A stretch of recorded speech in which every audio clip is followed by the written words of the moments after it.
Hi, I'm Kelly Short and Queer, and I'm one of the Denver Zine librarians, and I write a zine called Short and Queer. And I'm Anna, and I used to be a volunteer with the Denver Zine Library and used to write a zine called Behind Wire Fences.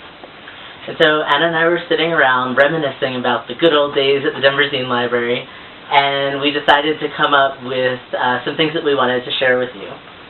So we are going to start with how or why we got involved with the Denver Zine Library. Would you like to go? Sure. So I moved to Denver, and I just was really excited about working on a new project. And I was friends with you, and I feel like you were a person here that I knew and were involved with the Zine Library. So I think that's what got me connected to the library. But then I think what kept me involved with the library was that this place and this project started to mean something to me, and it gave me and my friends a space to write and talk about our lives. So cool. So I had moved here in 2003, and I had been introduced to zines by James in the early 2000s, and he wrote under the name Vermicious Knid. And so he had always wanted to start a zine library, and had about 2,000 zines, and I'm the kind of person who will just sit down and start cataloging. And I didn't know anyone in Denver at the time, so I just borrowed a bunch of movies from the library and just sat and made friends with zines before the rest of my community. Cool. That's awesome. So we're going to talk about our 5 memorable zines. Plus some, Plus since we both cheated since making the sign. So one of mine is Gone to the Moon by John, who used to live in Chicago and now lives in California. And he's really rad and writes zines that really resonate with me. Oh, we trade? I don't know, should we trade? Okay. Okay, your turn. So I chose King Cat, which is a compilation book, but of John Porcelino's King Cat zines that are just really beautiful and simple. And John used to live here in Denver, and just really like his work a lot. Me too. Another one of mine is Chuck Face, another Chicagoan, by LB, who also used to run Stranger Danger Distro, and who is super sassy and sarcastic and hilarious, and the art is really incredible too.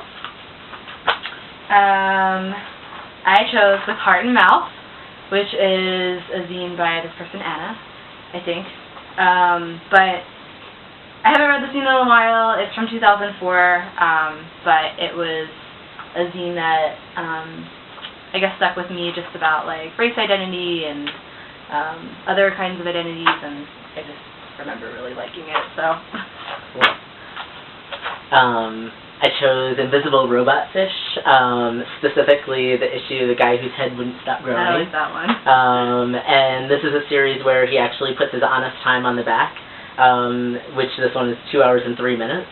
And they all have the similar format with different storylines, but I actually start out almost every zine workshop reading this to the group, and it kind of warms people up to get into zines. Cool. I chose Short and Queer. Hey! This guy. I love your zines, and I'm just really glad that you write them, and I get to be included in your life in them sometimes, and they're just awesome, so thanks for writing them. Yeah, thank you. We didn't plan this. My next zine is Tim Tum, a trans Jew zine, which is really amazing in a lot of ways in terms of sharing identities with the person who wrote the zine, but also not sharing a lot of experiences that are in here. But I think this was the zine that really started making me question Jewish identity in my family. So it really started, and Knuckles really likes the zine as well. But it made me start really thinking about identity in a new way. Cool. I chose School Days by Michael Valdez. that is a really awesome zine. There's another one that I couldn't find that I really liked, but it's just about his experiences teaching. And he came to the zine library and did a reading, and it was just really lovely having him here too. So I think that like part of it's just like having his zine and that memory of his visit and stuff like that. Like, I don't know, is nice. So yeah. I picked Pigeons Equal Marshmallows, and in it there's a picture of how pigeons have a heart and a marshmallow inside them, and then there's actually the marshmallow cycle, that is when pigeons die, their marshmallow soul goes into the clouds and it cycles it. So this is from a long time ago, but Fritz, who I had met in D.C. through James, made this zine. cool. I don't have any more examples of the zines that I love. What else do you love? Borderlands by Nia, who also wrote some other... I stole it! That's why you couldn't find it! Cool. Invincible Summer by Nicole Jordan. Bamboo Girl, and then also a compilation zine called The Worst. So that's about like death and dying and grief. So, yeah. Awesome. The last one I had was What's Not to Love by Rika, and I love all of her zines a ton. So hopefully she may be coming out here in the near future, so we'll set up a show, which will be exciting. So, cool. Favorite zines? Favorite zines? Now we have our top 3 zine library moments.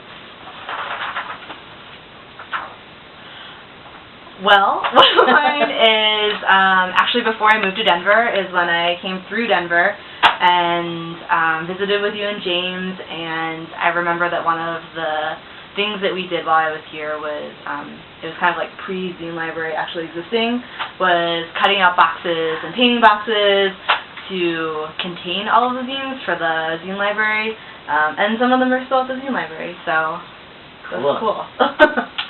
Yeah.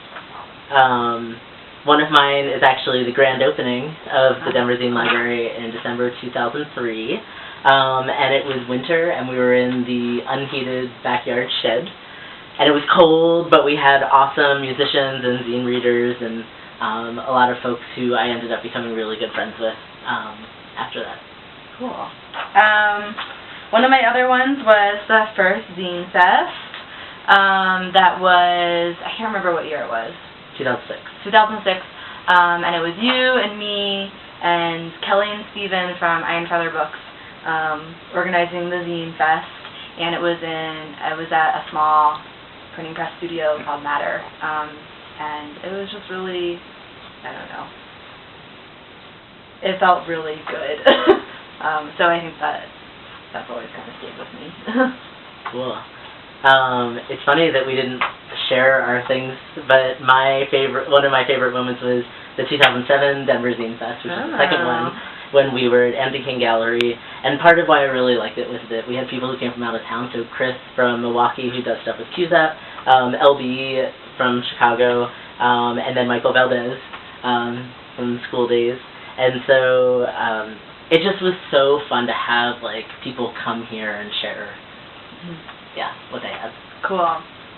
My third memory is actually related to that, but it's when part of what we had to do to use that space, because it was a really big, awesome space, was paint the wall Oh, yeah. of the building of a new painting that this artist had done that owned the studio, and so it was kind of cool to be part of that project, and then you would drive by it in the city and see that you like helped with that, so that was cool. My third is when Stephen Ironfeather and I dumpstered these giant shelves from an empty EPA building that somehow he was given the like, oh, everything, like, you can come and take anything you want. And I was so sick and on so much Benadryl and was like sweating and tired and everything was so heavy. But the shelves that we have at the Denver Zine Library are from that trip. Cool. So. There's so many more. So many more. Favorite thing about writing zines? My favorite thing, I think, is just kind of goes back to why I stayed involved with the zine library, and was just more about just like an opportunity to talk about my life and like process things and like share that with my friends that are here and far away, and just figure out a way to talk about things that I felt were like hard to talk about. So I don't know, and I think it like helped me like write. Yeah. So. Cool. I think one of my favorite things about writing zines is being able to tell my own story, and so when I don't get to see myself reflected in other types of media, I get to put that out into the world and then build community around shared experiences and then also learning from each other. And so, I mean, I feel like I've gotten that from your zines, and it's that kind of amazing thing of like, you know people for a long time, but then stuff comes out in writing, and then there are the people who you've never met but have this like intimate knowledge of the way we like feel and think and all that. So yeah, cool. So zines are pretty wonderful. The zine library is pretty wonderful. So help us out and donate. Is that it? Yeah. That was like Wayne's World episode.